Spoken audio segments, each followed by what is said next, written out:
আরে ওই দেখো ল্যাংড়া এসেছে, হা হা হা হা হা। কে বলেছে এটা? হা হা হা হা হা, ল্যাংড়া বেয়াদব বাচ্চারা। ওই ল্যাংড়া, হা হা হা হা। দেখ কি করে মজা নেই। স্যার আমি এই প্রশ্নটা বুঝতে পারতেছি না, এখনই আসছি বাবা। বলো কোনটা? আরে কোনোটা না কোনোটা না, মনে পড়ে গেছে, যান যান যান। হা হা হা হা হা হা। আরে স্যার স্যার, হ্যাঁ বাবা, আমি কোনো প্রশ্ন বুঝতে পারতেছি না, বুঝিয়ে দেন না। হ্যাঁ বাবা, এখনই আসতেছি। হ্যাঁ বলো কোনটা? আরে হয়েছে হয়েছে স্যার, মনে পড়ে গেছে। বেয়াদব, ল্যাংড়ায় চর মেরেছে। এত বড় সাহস ল্যাংড়ার আমাকে চর মেরেছে, যারা দেখাচ্ছে। তারপর যা হয়েছে সেটা দেখার আগে তোমাদেরকে কোনো কসম দেব না। তোমাদের কাছে যদি ভিডিওটি ভালো লাগে একটা লাইক করে দিও, আর এই আল্লাহ নামটা অবশ্যই কমেন্টে লিখে যাইও।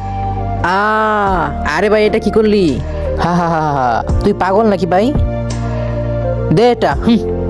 স্যার উঠুন, তোমরা কিভাবে স্যারের সাথে এরকম ব্যবহার করো? স্যার অসুস্থ থাকার পরও তোমাদেরকে পড়াতে আসে। তোমাদের পিতামাতার সাথে যদি কেউ এরকম ব্যবহার করে তাহলে কেমন লাগবে?